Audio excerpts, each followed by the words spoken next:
Hello and welcome to the Adobe Twitch channel. My name is Terry White, Worldwide Design and Photography Evangelist for Adobe. And it's my pleasure to stream live to you for the next 60 minutes or so, actually 60 minutes or less, on Intro to Photoshop CC Part 9. And this is our session on cropping, resizing, scaling, getting your images ready for output, which we'll cover in part 10, which is the actual getting the images out of Photoshop. So we've been doing this 10-part series twice a week. So I've been doing, did part 1, part 2 1 week, part 2, part 3, part 4 the next week, so forth and so on. And now we're all the way to the end at part 9, and part 10 will be this Friday. This got bumped up an hour earlier, as I was explaining for the folks that got here a little early. And Friday it will go back to its normal time. So I'll stream at 10 a.m. Eastern. We'll do actually part 2 of automating Photoshop. And because there was a lot of things I didn't get a chance to cover Friday. So we'll pick that up this coming Friday and do part 2 of that for the first hour.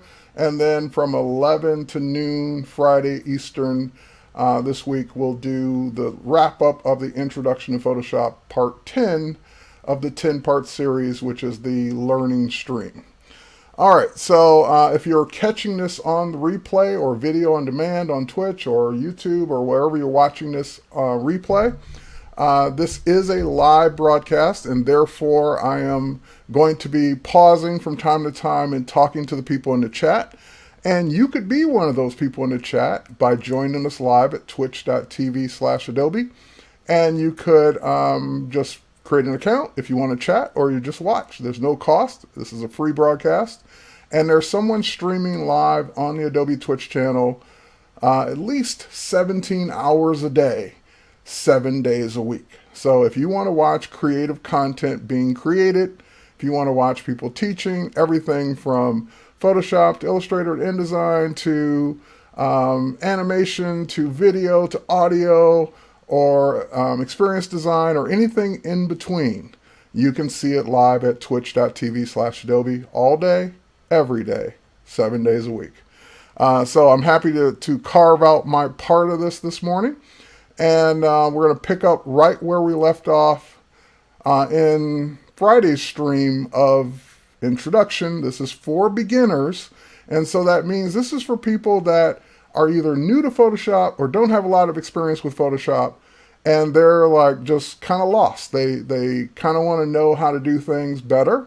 Maybe they've stumbled across ways to do things. And as we know in Photoshop, there's at least a minimum of every single thing in Photoshop, at least 2 ways to do it. Sometimes there's 4 ways. Sometimes there's 10 ways. Sometimes there's 20 ways. So there's no need to go into the chat and say, hey, did you know you could? Yes, most likely I did know you could, but I can't cover every single way of doing every single thing. So if you've got a way to do something and you like it better than the way I'm about to show you, by all means, keep doing it your way. So there's no need to say, hey, I know a different way. We all know different ways. That's okay. All right, so with that said, let me do a quick check here of the chat to make sure everything's okay. Jan's here, Victoria's here, Legacy of Pi is here. I'm doing the Twitch ones first. Xfox 240, hello. Jan, hello. VS Spirit, hello. Servant 2000, hello. And I think I got all the ones I see. There's one in bright green I can't quite make up, but it's someone from India. Hello, India. And let me go ahead and just quickly give some shout outs here I'm also simultaneously streaming this on Facebook. So I see Flo in the chat. I see Danishka, if I'm pronouncing that correctly in the chat. Anissa's here. Great to see you all here on Facebook Live as well. Lots of people there. So great. All right. So with that said, let me make this window just a little bigger and make my life a little better. All right. So it looks like we got a few hundred people there on Facebook, and we've got some people here on Twitch. So let's continue on. Let's kick things off and get it going. All right. So I'm going to switch over to my desktop camera, and we're going to, let me bring my notes forward too, so I don't forget anything. All right. There we go. And we're going to start with cropping. So we're going to do part 1 is going to be cropping. Part 2 is going to be resizing. And there'll be some opportunity to mix the two along the way as well. But I've got a stock image here. Squirrel. Okay, that was a joke. Anyway, I've got a stock image here of a squirrel. And this is a common problem, not squirrels, but this is a common problem that we see in photography in general, is that the subject is completely centered in the frame. And from a composition, artistic, photography standpoint, that's usually not a good thing. Now, there are exceptions to every rule. Sometimes the photo just looks better if it is centered. But usually with wildlife or people or subjects that are moving or could be moving, centered is usually not the best composition. So one of the things we use cropping for, or at least I do, is to recompose the photograph.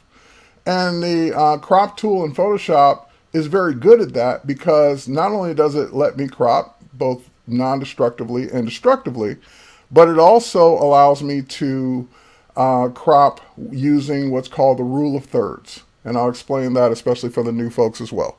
I just want to scroll this chat window back up so I don't miss any good comments here. And hello, Roberto from Italy. Hello, Gilda as well on Facebook. And anyone I might have missed here. Everyone's saying squirrel, nuts. Okay. All right. How do you set your values for the squirrel? Okay, so here we go. We're in Photoshop, and the first thing I'm going to do is switch over to the crop tool. Now, I just want to point out, and I'll reset it just to be on the safe side here. I'm in the Essentials workspace. This is a workspace I'm rarely ever in. This is the one I'm in just for teaching Intro to Photoshop.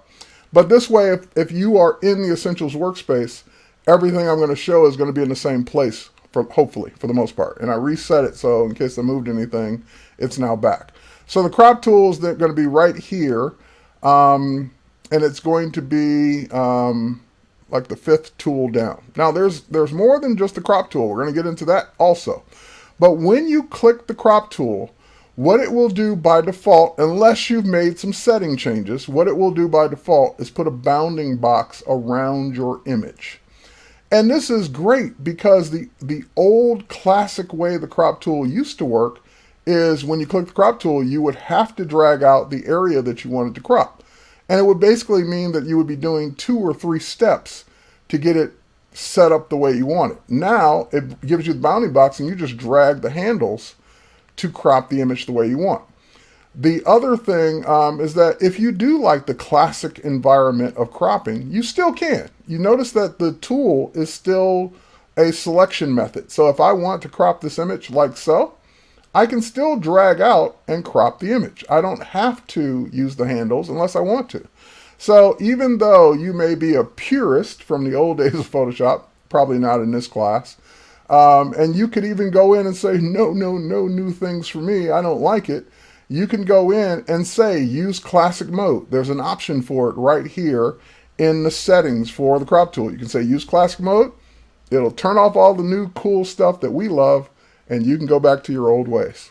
All right, but for everyone else, you probably want to avoid that because the newer ways, in my opinion, are better. All right, so with that said, you notice that there is a checkbox for delete crop pixels. This is, it's not new. I mean, it's been in Photoshop for a while, but it is fairly new, especially for people coming from older CS versions. And what this lets me do is choose whether or not my crop will be destructive or not.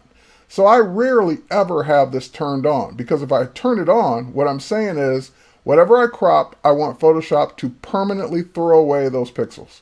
And why would I want that if I don't have to have it? If I don't have to let Photoshop throw it away, then that will always give me the safety net of getting the rest of my image back.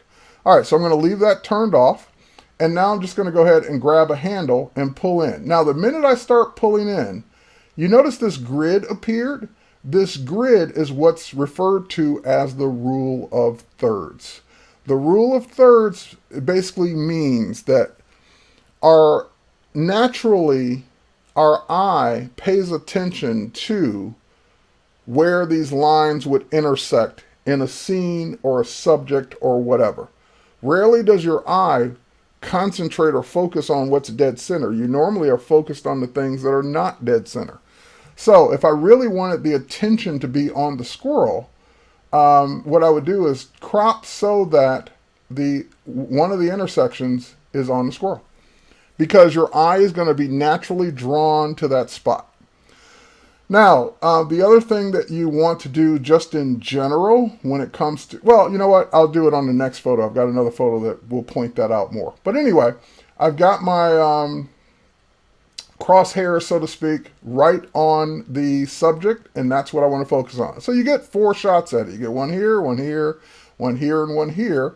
And do they always have to be dead on? No, they don't have to always be exactly in the center. But what you're trying to do is center the eye on these intersections, or as close to them as you can get for people's attention. Now, does that mean I have to crop down? Can I go ahead and crop back up? Well, if I crop back up, then I'm moving the center of attention. So yeah, you want to crop down at least to try and get that as close as you can. And once you click the check mark, that will go ahead and perform the crop. And once it performs the crop, because I did not delete pixels, even if I save this file and open it back up later, if I want, as a PSD that is, if I want to uncrop this at some point to get the rest of my tree, the rest of my branch back, then I can just go back to the crop tool and uncrop. But anyway, before we do that, just look at the squirrel and just you tell me, is that better or is that better? In other words, your eye just kind of naturally just wants to go over to the right and look at that squirrel. It's just the way rule of thirds work. I didn't make up the rule, but that is what it is. Yes, I will spare his poor little life. The rule of squirrel, exactly. All right, so that is, again, the rule of thirds. And it's you just put the most interesting part of your photo in those intersections, or as close to them as you can get. Now, if I want to uncrop, now I did an undo just to flip back and forth. That's not what I mean by uncropping. Uncropping would be, you save the file, you close it, you come back tomorrow, you printed it out, and you say, ooh, I need more or less of the background, whatever it is. Then you can go to the crop tool, open the file back up, go to the crop tool, and you'll get your handles and watch what happens. When I start uncropping, magically the rest of the image is still there. So I can say, oh, I don't have to lose my image. I don't have to get rid of any of it. If I want to adjust this down a little bit more or up a little bit more, I can. And I can keep cropping or uncropping to my heart's content to get my image. So that is, this is sorcery. Oh, wait, this is actually live. No, Freeze, it's not live. You're watching a recording. All right, so with that said, I can choose to delete crop pixels or not. So that is your choice. Now, if you don't like the rule of thirds or you need some other grid or measurement system, there are other ones here as well. So you've got a regular grid, a diagonal, a triangle, a golden ratio, a golden spiral, because not everyone likes to follow the rule of thirds. People like other rules. So one of the other ones I kind of find interesting is the spiral one. And it kind of just gives you this spiral. So this line is spiraling all the way through my photo. And I guess if I were trying to follow the spiral, I don't know. I've never used a spiral. So, but I've seen it before. I've just never used it. So I don't know if I'm trying to put the focus somewhere in the spiral or right at the center of the spiral or not. Maybe someone who's a spiral expert can tell me. But anyway, you've got other methods of using as grids for your crop. So you have a regular grid, you have a diagonal, and diagonal's kind of nice too. You've got a triangle. This is also nice for composition, just depending on how you like to work the triangle. What more? And you've got the golden ratio. The golden ratio. Ooh, the golden ratio is like a play on the rule of thirds, just different. All right. So as you can tell, I don't use these other ones. They are there, but I don't use them. I use the rule of thirds. All right, click OK. Again, non-destructive crop. That will always be there for me to uncrop. It is totally up to you to decide how you want to do it. All right, next up, let's go ahead and let's look at one more example. I'll switch over to this one. And this is the one I meant by, I was going to show you one more thing, but I said I would show it on a different image that I could show it better. This is the perfect one to show it on. In this case, the squirrel is facing one way or the other. They're not looking directly at you. Well, at least not facing you directly. So especially when you have a subject that is moving or could potentially move, there's another rule to cropping. So if you have a runner, someone who is in profile position and they're about to run, or you have a lion that's charging something, or you just have a swan that's flying, or something that's walking through your scene, there is in addition to the rule of thirds, there's another rule you might want to follow. So I'm going to give you an example of a bad crop, and then I'll give you an example of a better crop. A bad crop in this case, because of the way the squirrel is facing, this would be a bad crop. Preparing the image to be non-destructive. Okay, here we go. This would be a bad crop. Now, I'm not even paying attention to the rule of thirds right now. I'm just showing you the bad crop.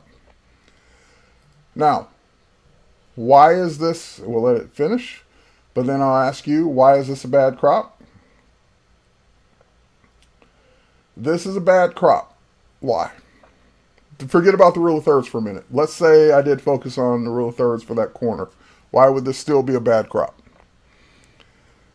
All right. And I will, hey, Patricia, how are you? And Rufus, squirrels, yeah. A little change in my normal subject matter. Bad crops ruin my livelihood. Okay, so someone said it. Cano Face said it, that the squirrel is facing the edge. So what you don't want is, if you have a subject that is moving, could be moving, will be moving, facing a direction, is you don't want to trap them in the frame. You don't want to close off their exit. So we got all that space over there on the right side of the image where the squirrel is not going to back up, but now your subject appears or feels trapped. So if you're going to crop to one side or the other, you always want to, when possible, you want to crop so that your subject has room to walk in the frame or room to move in the frame. This is a bad crop from a composition standpoint because we're cutting off, like literally, we're putting a wall up right in front of the squirrel. Don't go any further, and that's what makes this look not as good. All right, so if I go back to my crop, what's nice is that you can, without having to even move the handles, you can just pick up the image and you can move the image inside the frame as well. So if you don't care about the tail, you can crop the tail, part of the tail off or not, but at least what we want to do is give the squirrel as much of the frame as we possibly can to be able to move around in. And again, this may not be the complete best example of rule of thirds because I've got to move it back a little bit to get the tail, but at least I am, again, concentrating the person's eye to that corner or that intersection in the rule of thirds. Now if I say okay, that will become a better looking crop than what we had. It just feels more natural. We feel like the squirrel could just walk along that path as opposed to walking right into the frame or the edge of the frame. All right. Yep. Crop happens. Deal with it. Hey, Star Crunch, and hey, Echo, if I missed Echo. All right. Let's see if I got anything else. Okay, cool. All right. So now that I've given you those examples of cropping, I have some more from a standpoint of me see, which one do I want to do next? I have some more that are going to be fun to do, and I'm just trying to decide, is there anything else I want to show you in this one before we go any further? All right, I think I'm done with it, at least the other squirrel. I'm going to close the other one. And let's go ahead and do that. We'll close this one. We don't need to save the changes, but goodbye, squirrel. All right, and we'll keep this one open. And in case I wanted to, because I think, oh, you know what? Yeah, before we leave this one, let me talk about some other options here. So I've just been using a kind of a free-form crop. I've been cropping, basically just dragging handles any way that I want. I'm not trying to keep it to any specific aspect ratio. So I'm going to go back and uncrop this. Let's go ahead and put it back to its original. And actually, let's pull it down a little bit. And I knew there was one more thing I wanted to talk about before I left this image and go on to the other ones. There we go. And at the top here, you've got a ratio button. Or not a button, but a drop down. Now this drop down, and I didn't crop it quite right, but anyway, we've got this ratio drop down. And this ratio drop down gives me all kinds of options, including the ability to save your own. So you have ratio, which is what it defaults to, meaning do whatever you want. Or if you want to type in a specific ratio, you could type it in here. Now, what's a ratio? A ratio is the ratio of size from your horizontal and your vertical dimension. For example, video. Nowadays, widescreen video is a 16:9 ratio. That doesn't necessarily relate to a specific size. It's just saying the ratio is 16:9. So if I wanted to crop this for a video frame, and I just typed in 16:9, notice that the crop came in from the top, or top and bottom a little bit. So if I just go ahead and say OK, not OK, but if I click it, there we go. That will crop this image to a 16:9 ratio. And now this would fit perfectly in a video, meaning a 1080p video, a 4K video, a 720p video. It might not be the right size, but from edge to edge, if you scale it to whatever size it needs to be, it would fit perfectly in a video. So that's what ratios are. You might remember back in the days where Instagram was square. Well, what's a square ratio? A square ratio is 1:1. So if I go 1:1, and of course we can expand this out, then this would be now a square aspect ratio, a square crop, a square image. So back in the days when Instagram was only square, I was doing this a lot to my images because I wanted to control the amount of white space, or lack thereof, by just cropping the image to an exact ratio. So 5:7, 8:10, those are typical photography ratios and sizes, by the way. But 16:9, good video ratio. 1:1, the old Instagram ratio, it's not square anymore, or only square anymore, so we don't have to worry about that. But these are the kinds of things we would do to our images to make them fit specific needs. So that's why we have the ratio abilities. All right, now I'm going to go ahead and clear the ratio. And that means now I can crop any way I want. But if I go down, this is the one, this option originally was removed, just a little bit of history, the width, height, and resolution. This was originally not there in CC. And so many people said, hey, I still need that they got put back in a later version. It was like in the CS versions, got taken out and then put back in. And I actually use this all the time as well. What this allows me to do, notice it gives me a third box. So let's say that I want to crop this to a specific size and resolution. So this is not ratio, this is actual size. So let's say I do want to put this on a video. I want it to be 720p. So I want it to be 1280 by 720.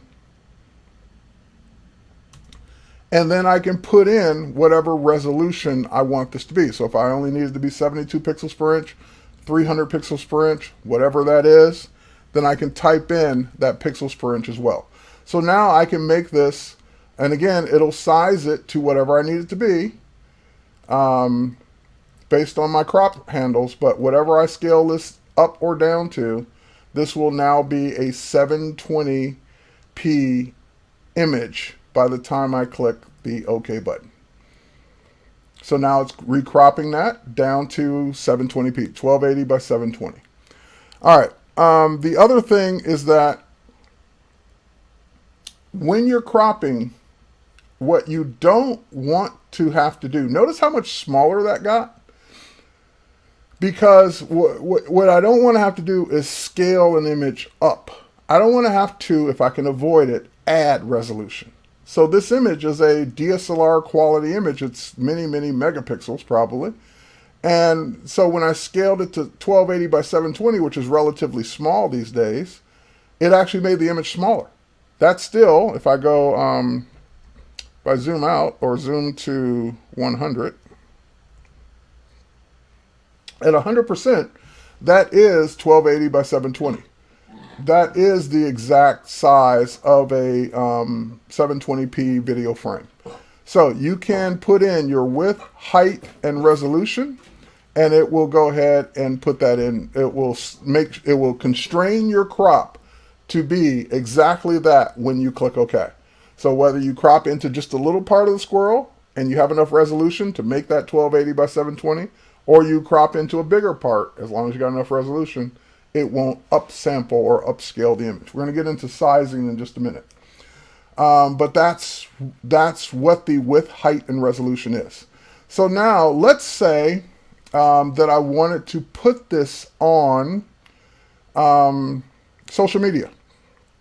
Because one of the other things that people tend to want to do is put their images on social media from a scaling, or not scaling, but sizing perspective. They want the image to be the exact size they need it to be so that there's no white space, no black bars, no empty space. So it's exactly where they need it to be on social media. And hang on for a second here. I just want to see, make sure I got all the comments in here. Good morning, and cropping has been an issue at times. Yes, cropping can be an issue at times, absolutely. Hold on for 1 second. Make sure I don't miss any other comments. Rachel is a ratio, not a woman. Hold on, guys. Let me reset this window.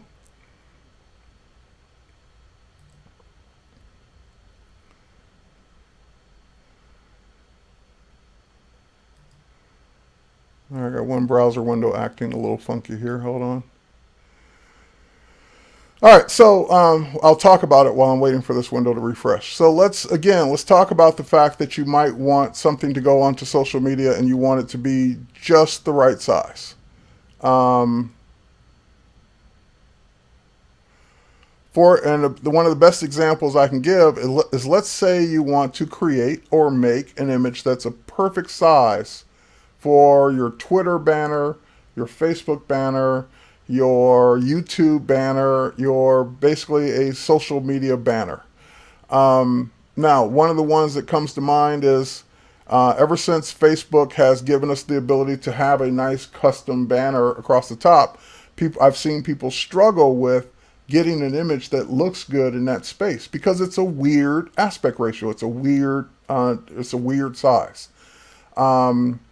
It's not anything that your camera shoots. It's not anything that you're used to sizing. It's just an arbitrary size that Facebook picked. So I all you have to do is Google Facebook cover size and you'll come up with these dimensions. But anyway, I Googled the size and found that it is 851. So I'm going to put in 851 by 315.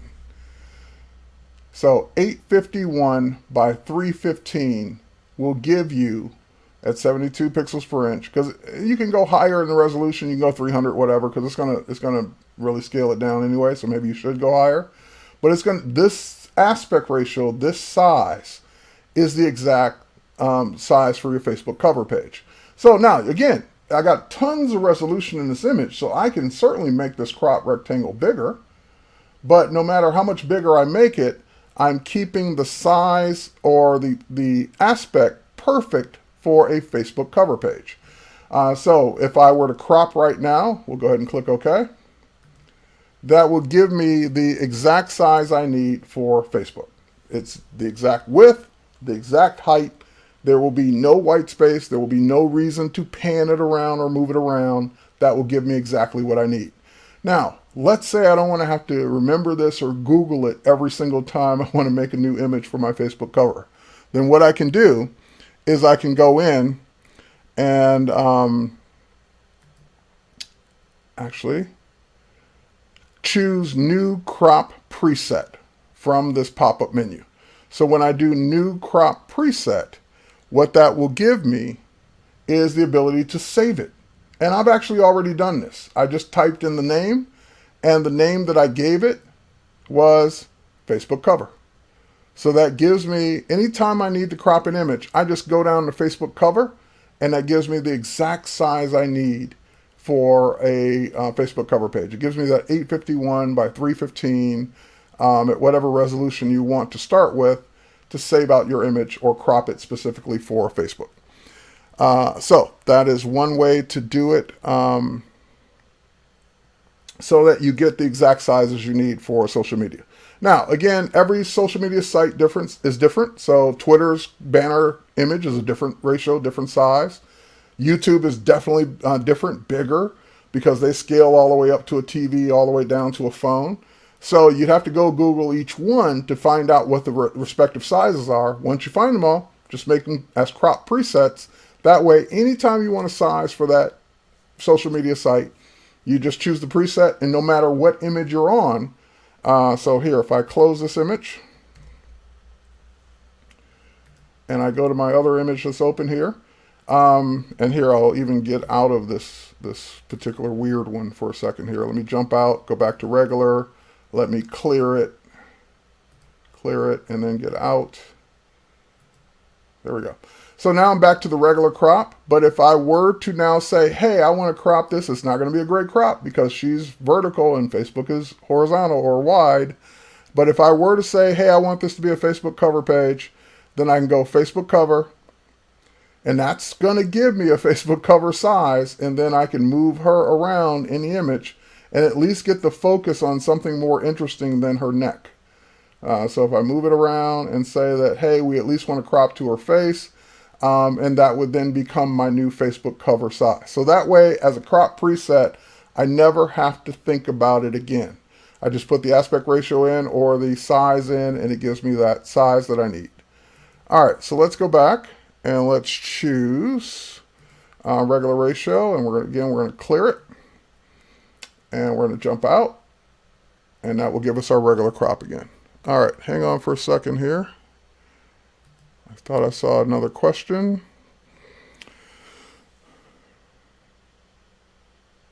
Okay. Well, good. I'm glad you're finding this helpful.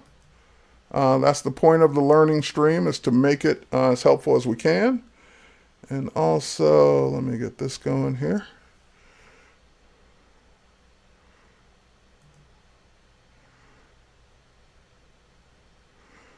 Alrighty. Oh, you know what? One more thing. Hang on, guys.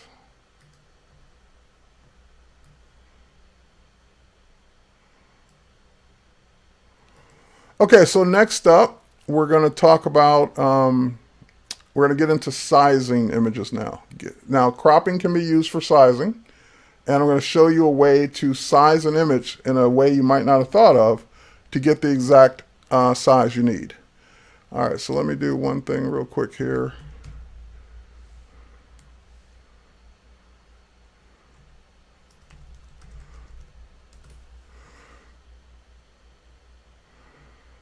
My browser window completely went crazy, so I'm missing some comments here.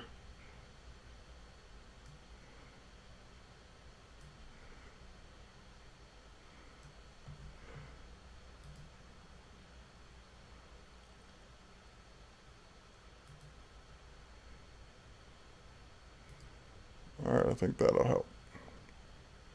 Okay. Let me bring up one more example. Actually, two more examples. And then we'll get into image size. I'm going to go to Lightroom to get these examples because they're in my Lightroom library. So the first one I'm going to get is, I'll get this one of me. Because it's easy, I'm on a white background. All right, so let's go ahead and open this up. And then I'm going to get one that's not easy, that's not on a white background. So people can't accuse me of cheating. Even though I plan ahead, which I don't call it cheating.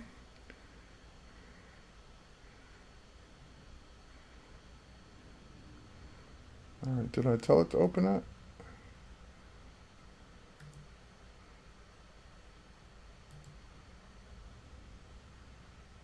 Oh, here we go. Okay, so edit, yeah, edit a copy, that's fine.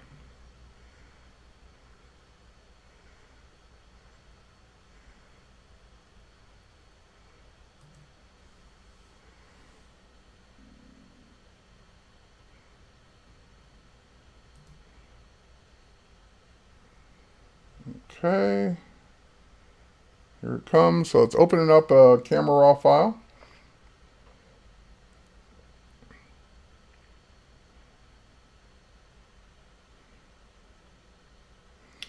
And here it comes. Okay, actually this one kind of cheats even more than I want it to.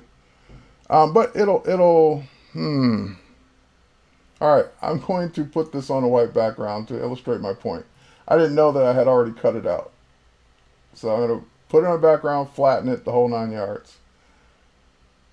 Let's go ahead and make a new layer. Let's fill that layer with whatever.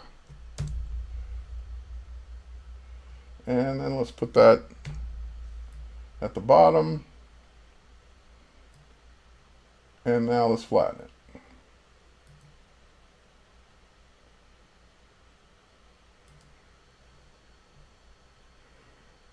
Okay. All right. So the point I wanted to make out is this was this is a portrait, obviously, taken vertical. But let's say that I did want to make this my Facebook cover. Well, and I want to keep from head to toe. I want to keep all of the subject. That's where you get the opportunity to go in and use the crop tool in a different way. We always think of cropping as cropping into a photo, but the crop tool can actually be used two ways. It can be used to add canvas space or add to the canvas. Now in the past, if I wanted to add to the canvas, which I still can, I can go up to the image size, or I'm sorry, canvas size in this case. And when you bring up canvas size, what's nice about this is you can first of all tell it what size you want to end up being for your canvas. You can tell it where to put the existing content, put it at the top left of the new canvas, put it at the right side, put it at the bottom right, keep it in the center. That's what this is all for. So I can anchor the content to the right, and then I can type in a nice big width to stretch my canvas to the left. Now, that's the way I would have done it, but this takes a lot more calculations, math, to get it just right. Now I rarely ever use canvas size anymore because I've got the crop tool.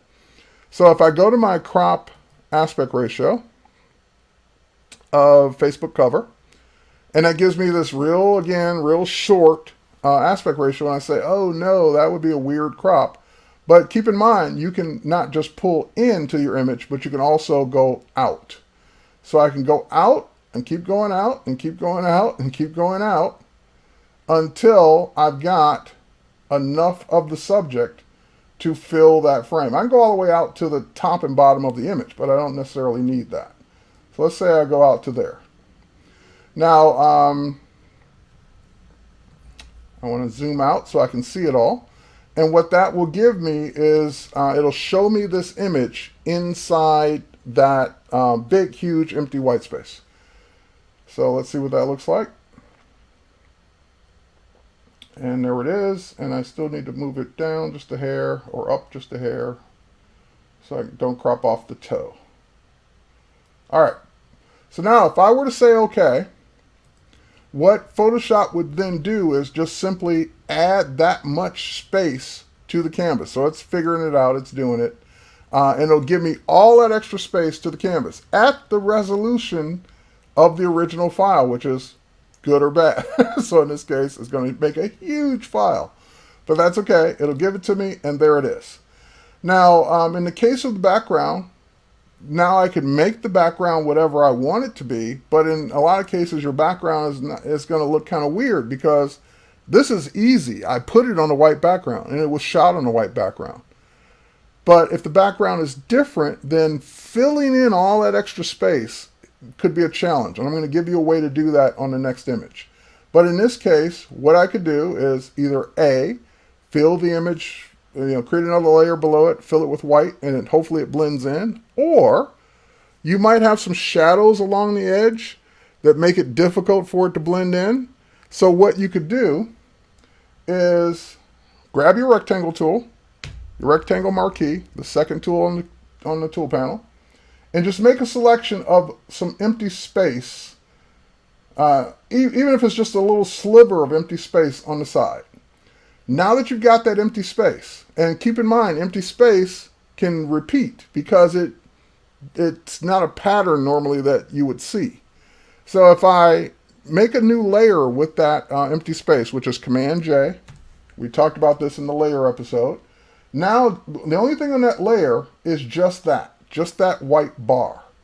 So if I were to now take that white bar layer and Command T for free transform, Control T on Windows for free transform, then what I can do is simply stretch this out to fill in the rest. And I will be stretching the existing background, which in this case is easy because it's white. But I've used this for any other color wall because the color is just going to stretch all the way across. Now, if you got little things in the wall, little wallpaper patterns, whatever, then that's not going to work because it's going to stretch those patterns out. But if it's a clean, solid color background wall, then you can just stretch it out, lock in that free transform, and even merge it down if you don't need that extra layer, and it will fill it for you. Now I'm going to give you an example of what happens when the empty space is in the middle. Like it's not conveniently on one side or the other, and you need to make your image wider or wider, basically. You need to change the aspect ratio. And so there's going to be a couple ways we can do this. So let this one finish first. Let me check for questions.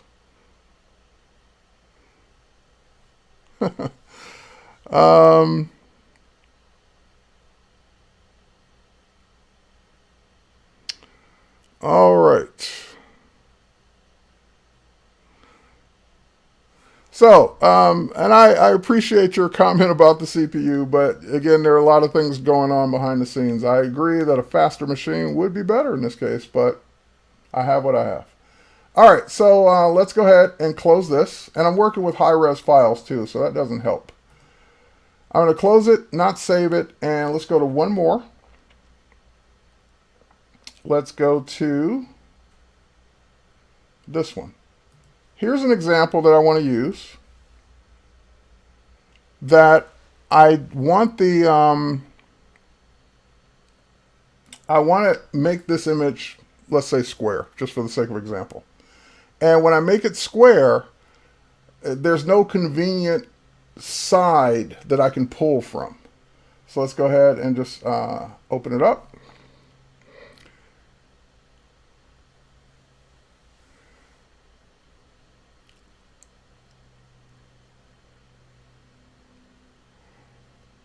And now we got, so I want to make this image square. There's no convenient extra space on one side that's easily stretched. But there is a trick to it. So for example, if I first and foremost, I need to convert this to a layer. The easiest way to convert it to a layer is just simply click the lock icon, and that will convert this background into a layer. Now what I want to do, grab the crop tool one more time. So we'll hit the letter C. And this time I'm going to change the aspect ratio to square. And now that I got it square, it's saying, okay, I'll crop in right now as a square, or as I just showed you, you can expand out. So if I grab the right side and I expand it out, I'm sorry, not Facebook, but Photoshop knows to expand out. And because I made this a layer first, it'll just give me that extra space on the side. All right, so now that I got this extra space on the side, what I need to do is make this image fill that extra space in a way that looks convincing. And the problem is there's a picture hanging on the wall, so I can't really stretch it. It's into her hair. I can't really do that. The other wall's got the other reflection on another picture. But notice right in the middle, there's that column. And that column is clean, easily repeatable, and even to the point to where Photoshop can repeat it automatically. You might think, oh, he's just going to cut the image in half and then stretch it. And that was the way I was thinking I was going to have to do it until I tried one thing. The thing I tried was to simply say, under the edit menu, if we go back in history, one of the first content-aware options was ContentAware Scale. So for beginners, ContentAware Scale will allow you to scale a layer, and it will look, and now it's a computer, so it doesn't always guess right, but it will look for things that can be repeated without distorting. It doesn't always get it right, but most times it does. So if I go to ContentAware Scale, I get the same handles like I would for free transform. The difference is it's looking to scale things that can be repeated versus things that can't. So if I now grab this right handle and say, go ahead and pull that all the way over here, normally that would stretch the image if you were doing free transform, but in this case, it looked for the area that could be repeated and just expanded it. That nice wall. Now, it messed up a little bit here on the edge, and I could clean that up, but for the most part, it did all my work for me. I'm now transforming this, and it basically took this portrait image and gave me the ability to make it square. If I needed this wall to be wider, I could. And even the reflection's still okay, because you don't know what angle it's reflecting in, nor would you care, because you just see a reflection, so it looks natural. So the only thing I might have to do is either select this one little sliver of wall and fill it in with the same color, or crop it and fill it in with the lighter beige. And that is ContentAware Scale for beginners. That's what ContentAware Scale has always done. Now, if it did, this is just a side note. I won't have time to show it right now. But if it did, lots of people are saying, oh my God, didn't I know that? Voodoo, magic. Yes, it's all those things. But if it did scale your subject and you didn't want it to, here's the hidden tip. I won't get a chance to show, but I can at least tell you it's there. So let's say I scaled it and it was starting to stretch her, starting to distort her, and I didn't want that. Undo, let it go back, and then just quickly make a selection of her and save the selection. When you make any selection and save the selection under the select menu, there's a save selection option, save selection right there. That will make a channel. I know we haven't talked about anything in channels for beginners, but that will make a channel. Then when you do ContentAware Scale, so after you've selected her and you said, hey, I want her to be a selection, there is a protect option. And when you choose protect, whatever the name of that channel is you just saved, that selection you just saved, it knows not to mess with that spot. Don't stretch that spot. Don't change that spot. Don't do anything to that spot that I selected and saved. So you can mask or save selections for areas if it's trying to mess with that area that you don't want it to happen. So if I technically go back and select just this wall, save the selection, then it won't stretch the wall. It won't distort the wall at all. But it's just easier to fix the wall if I really needed to. All right, so that is the ContentAware Scale option. Those are the crop options. Now let's get to some sizing options while we still have a few minutes left in our stream. Okay, so sizing is the next thing that people have issues with, and you can size with crop. It's another option. But in this case, we want to use some of the other methods, which is in this case, for example, image size.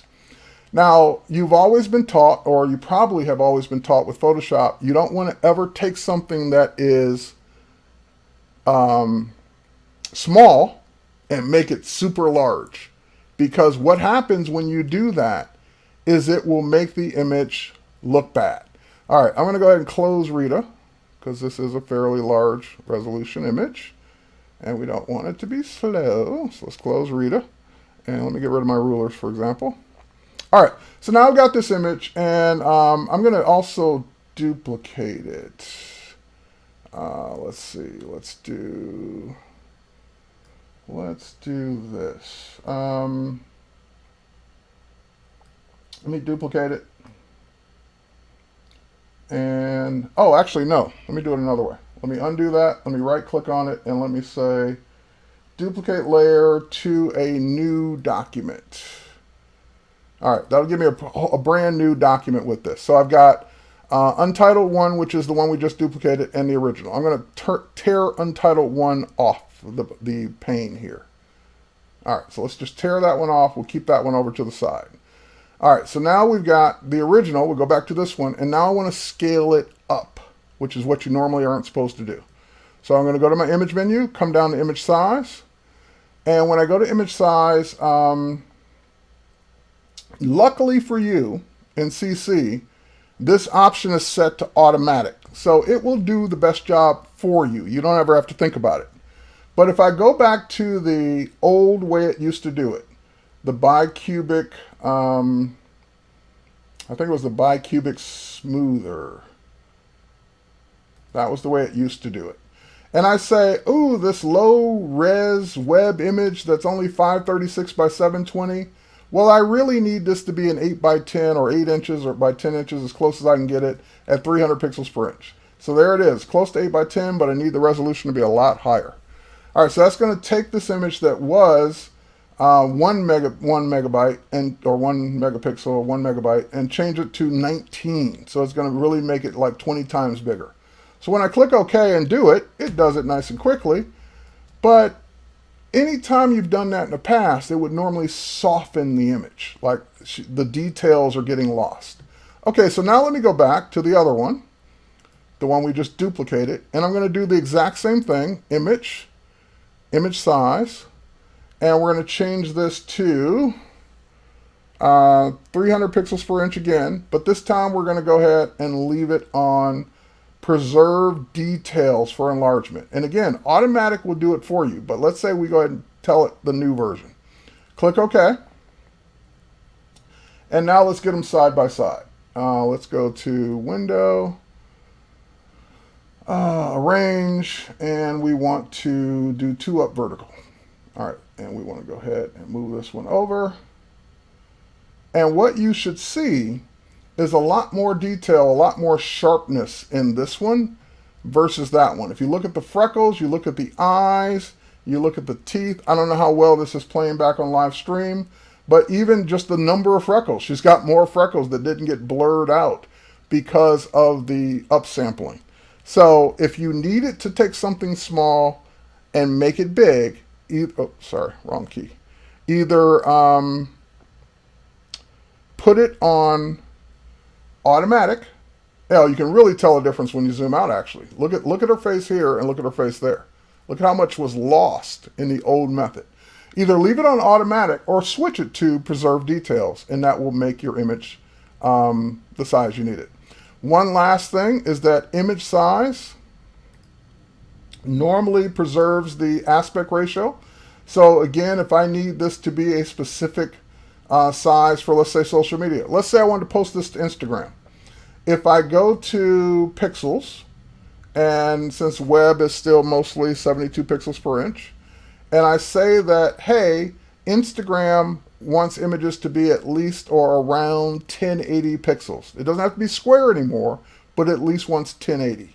So if I change the highest number to 1080, That'll give me 1080, and if I preserve the details for the enlargement, I'm not making it that much bigger. I'm taking it from what used to be 1 megapixel up to, oh, I'm probably doing the wrong image. Hang on, let me revert this first. I don't want to take something that's already been scaled and scale it again, which is another tip for beginners, by the way. Let's revert this. Let's get it back to the way it was first. Now let's image size it. And now let's go from pixels, and we'll go 1080. And we'll preserve details and enlargement. We'll click OK. That will give me a perfectly sized image for Instagram because it's not too big and it's not too small. It's the exact resolution that Instagram wants. So you can either do this with the image size command, or you can do it with the crop, because remember, you can type in the size and the resolution and crop your image to the exact size you need. So in the past, again, Instagram's not square anymore, but I'm just giving this as an example because it's easy to use this example. If I go width and height, and I were to say 1080 by 1080 at 72 pixels per inch, that'll give me a perfect square image at the right resolution with the crop tool, so that now, back in the day when Instagram was just square, I could go ahead and post this to Instagram, and it would be the perfect size, the perfect aspect ratio, no white space, no loss of quality or detail, because it did it with the proper enlargement.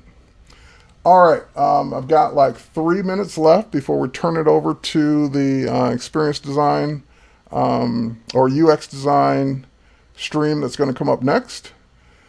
With some, we love you too. All right, so Bad Coyote is asking, how are you streaming to Facebook at the same time? Does OBS have a new plugin? No, OBS, as far as I know, can't do this. I'm using Wirecast. All right, let me just make sure I got any other questions. Simple, effective, just great. Glad you like it. And let me make sure, hold on, let me check my notes, see if I got a tip I can do in the last 2 minutes here. We did that. Oh, one last thing. I knew there was something. So let's see if we can do this in 2 minutes. Let's grab something else here and drag it on. Let's say that I want to drag this signpost on, and we'll go ahead and just hit OK. I'm not going to size it. Now, if I want, and here we'll do this. I'm going to break a rule here. I'm going to go ahead and just rasterize it. Okay, so let's say you placed an image on top of another image, and you want to always be able to scale it up and down, and you're not sure what size you're going to need yet. What you can do to make sure you don't run into any issues with quality is you can go in to layer, and you can go to smart objects and convert this to a smart object layer. Now, once that's a smart object layer, if you scale it down, it will be the small size. But if you come back tomorrow, save it, come back tomorrow, and scale it back up, you won't lose any resolution. Versus if you didn't have a smart object, when you scale it down, it's thrown away all those pixels, and when you scale it back up, now the quality is going to look bad. So if I don't make this a smart object, this is what it looks like. So let me quickly, smart objects, and we're going to go ahead and say, no, we're going to go to rasterize, get rid of the smart object, scale it down, say OK, and then scale it back up, and look at how pixelated it looks. Because now you're trying to add resolution back in. It's going to be a lot softer. So always convert to a smart object when you're dragging things over, and that way they will always be scalable without losing quality. And with that said, guys, that's my time. Thanks for watching. We'll catch you on the next one. I'm going to end the stream now and hand it over to the UX design folks. And if you're watching on Facebook, head over to twitch.tv/Adobe to catch the next stream. Cheers.